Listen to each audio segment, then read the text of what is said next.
नमस्कार, आप देख रहे हैं MH1 न्यूज। मेरे साथ हैं इस वक्त कांग्रेस सांसद जयप्रकाश जी। कांग्रेस ने एक नई कमेटी बनाई है जिसको हेड कर रहे हैं करण दलाल। कांग्रेस की हार जिस तरह से चुनाव में हुई, उसके बाद लगातार मंथन कांग्रेस के अंदर चल रहा है कि किस तरह से पार्टी को ओवरऑल करना है। अब एक नई कमेटी का गठन हुआ है, इस पर ज्यादा चर्चा करेंगे। सांसद जयप्रकाश जी से आपका स्वागत है। ये जो नई कमेटी की बात आई है, जो कल एक कमेटी कांग्रेस हाईकमान ने बनाई है जिसको हेड कर रहे हैं करण दलाल, इसका मकसद क्या है जयप्रकाश जी? देखिए, करण दलाल जी इस मामले में काफी और उन्होंने मेहनत भी की। हार के बाद उनकी जीत सुनिश्चित थी। और इस कमेटी में कई लोग हैं, जैसे हमारी दादरी में हम केवल 1100 वोट से आ रहे हैं जी। मनीषा सांगवान भी हैं इसमें, और भी कई लोग हैं। हमारे जो लोग हैं ये सारे के सारे इसको ये देखेंगे, क्योंकि मैंने कहा 2 प्रकार की मशीनें काम कर रही हैं। एक मशीन है जो विदेशों से आई है, जिसका चिप विदेश में है। एक मशीन इंडिया में असेंबल हुई है। नहीं, आप ईवीएम पर ही ठीकरा फोड़ रहे हैं। नहीं, ईवीएम पे हाँ। उसी की तो जांच करेंगे ना। अच्छा, ये कमेटी इसलिए बनाई गई है? ईवीएम की भी जांच करेगी ये कमेटी। हाँ। कि हम इसको जनता के इस सारे मामले को तह तक ले जाकर के। हालांकि इलेक्शन कमीशन आपको एक लंबा चौड़ा जवाब दे चुका है, जो आप कांग्रेस ने रजिस्टर कराया था अपना इलेक्शन प्रोटेस्ट। कमीशन के बारे में तो मैं ज्यादा क्या कहूँ, वो एक ऑटोनोमस बॉडी है, संवैधानिक संस्था है। हाँ। मैं कह तो चुका हूँ कि संविधान बचाने के लिए, संवैधानिक संस्थाओं को बचाने के लिए जनता ने बड़ा भारी सड़क पर आकर के लड़ाई लड़नी पड़ेगी अन्याय के खिलाफ। तो ये कमेटी बनी है, ये सारी चीज वस्तु स्थिति जनता के सामने और हमारी पार्टी के सामने उजागर करेगी कि भाई ये हुआ है। क्योंकि चुनाव आयोग क्यों मानेगा? मैं एक ही बात का जवाब दे दो, कोई बीजेपी या दूसरा कोई नेता। हाँ। भाई क्या जरूरत पड़ गई है जब हरियाणा के चुनाव से जो तारीख बढ़ा दी कि त्योहार आ गए, अब चुनाव शुरू हो गया, अब तारीख बढ़ा दी, त्योहार आ गए। जब ये तारीख निर्धारित करते उस वक्त त्योहार नहीं दिखाई देते। एक बेईमाना है, एक किसी स्वार्थ के वशीभूत इस तरह का ये तारीखें बढ़ाना, कम करना, ये षड्यंत्र आपको षड्यंत्र है विपक्ष के खिलाफ। हाँ।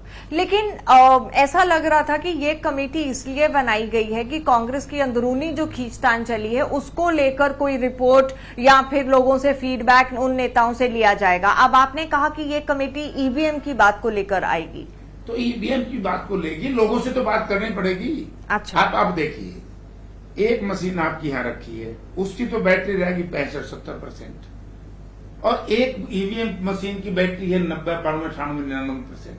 तो इसे हम लोग फ्रेश रखी मशीन। ये है हमारी लड़ाई, और ये लड़ाई बड़ी बात ही है।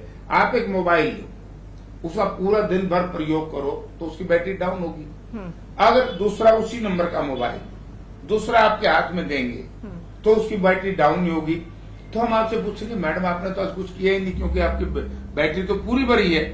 बैटरी पूरी है 98%, 99%। तो इसका मतलब वो ताजी मशीन रखी गई है। लेकिन इस सारी चीज पे तह पे जाएगी कमेटी। अच्छा। ऐसी मेरी सोच है। हाँ, लेकिन जयप्रकाश जी, ईवीएम को लेकर जो एक लेटर, जो अपना एक प्रोटेस्ट शो करना था, वो कांग्रेस ने किया ईवीएम इलेक्शन कमीशन में जाकर। उसके बाद इलेक्शन कमीशन ने लंबा चौड़ा जवाब भी कांग्रेस को थमा दिया, और जिसको लेकर भी कांग्रेस ने ऑब्जेक्शन किया था कि उस चिट्ठी में जो शब्दों का उपयोग किया गया वो काफी हार्श है। हार्श शब्दों का कांग्रेस के लिए इलेक्शन कमीशन ने इस्तेमाल किया था। इलेक्शन कमीशन ने ये कहा कि आप लोगों को भ्रमित करने की कोशिश कर रहे हैं।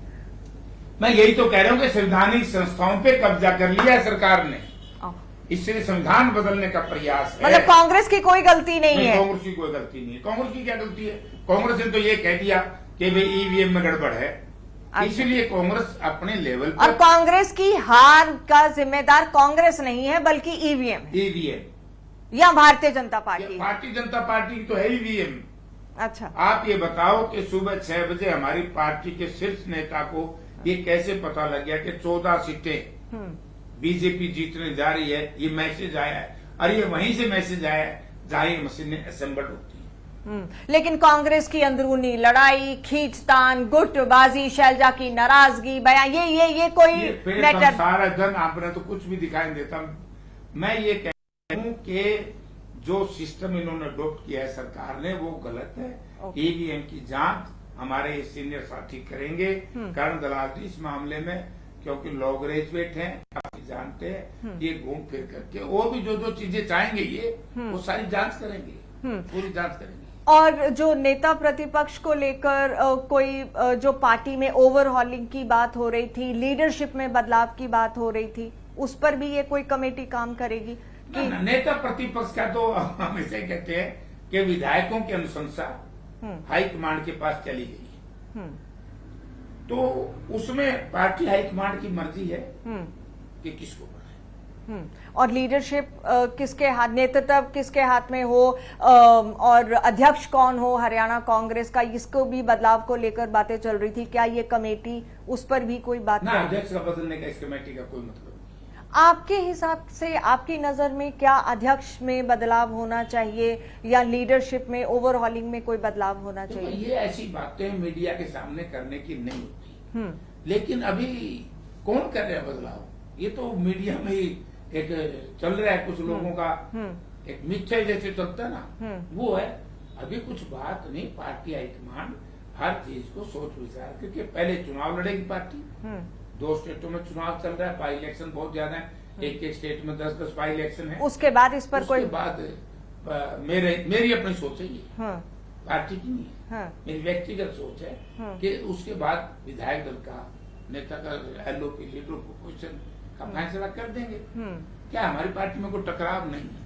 अच्छा, इतना टकराव दिखने के बाद भी आपकी नजर में कोई टकराव नहीं है? लीडर ऑफ अपोजिशन के मामले में, सीएलपी नेता के मामले में कोई टकराव। कौन है? भूपेंद्र हुड्डा का नाम है फिर इसका मतलब? आप कह रहे थे अभी मुझे कुछ टाइम पहले कि उनसे बेटर कोई लीडर है ही नहीं। मैंने आज लीडर तो अभी मैं कह रहा हूँ कि हरियाणा में किसी भी पार्टी में भूपेंद्र सिंह हुड्डा से बेटर लीडर नहीं है, जिसकी मास फॉलोइंग हो। ये ठीक है कि कई बार लोग दुष्प्रचार भी करते हैं, बड़े बड़े महापुरुषों के खिलाफ भी दुष्प्रचार हुए हैं। अच्छा, तो इनके खिलाफ आपको लगता है कि दुष्प्रचार हो रहा है, इनको वीक करने की कोशिश की जा रही है, जैसा आपने अभी थोड़ी देर पहले कहा था? मैं कह रहा हूं कि प्रयास किया, लेकिन जनता के सामने सच्चाई है कि जनता ने रिजेक्ट कर दिया उनके इस विचार।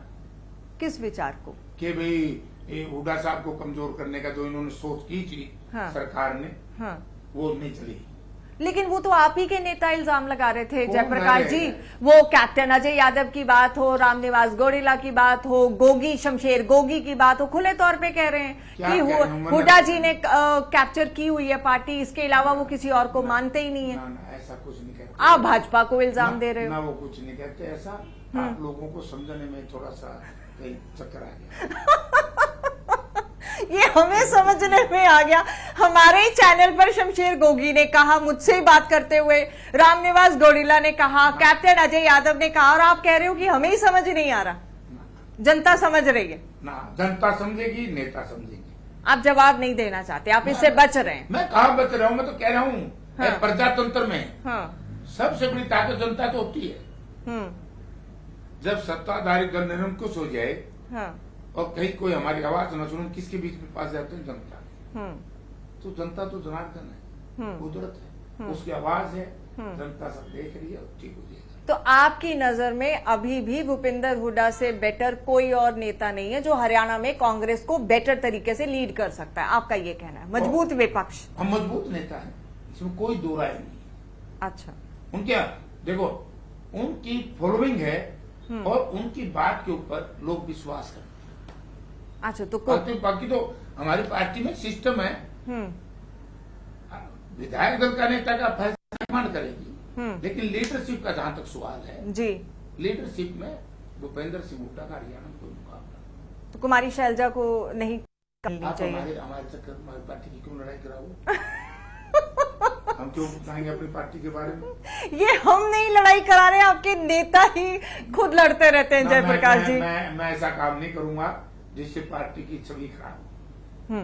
और उन नेताओं को क्या कहेंगे जो मीडिया में आके खुद ये बात करते हैं और खुद खुलकर बोलते हैं कि हमारी सुनवाई नहीं है? उनकी वो जाने। चलिए, बेहद शुक्रिया। तो ये थे सांसद जयप्रकाश हमारे साथ, जिन्होंने कहा कि पार्टी की कहीं कोई अंदरूनी लड़ाई नहीं है, पार्टी को बिल्कुल क्लीन चिट दे रहे हैं, लेकिन ये जरूर साथ में कह रहे हैं कि जो करण दलाल को लेकर अब एक नई कमेटी का गठन हुआ है, उसमें अभी भी ईवीएम की वजह से कहां कहां कांग्रेस नेताओं की हार हुई है, ये कमेटी उन सब चीजों को और तथ्यों को इकट्ठा करेगी और फिर पार्टी हाईकमान के सामने रखेगी। लेकिन आपको बता दें कि जयप्रकाश फिर से कह रहे हैं कि भूपिंदर हुड्डा से बड़ा नेता हरियाणा में कांग्रेस को लीड करने के लिए फिलहाल नहीं है।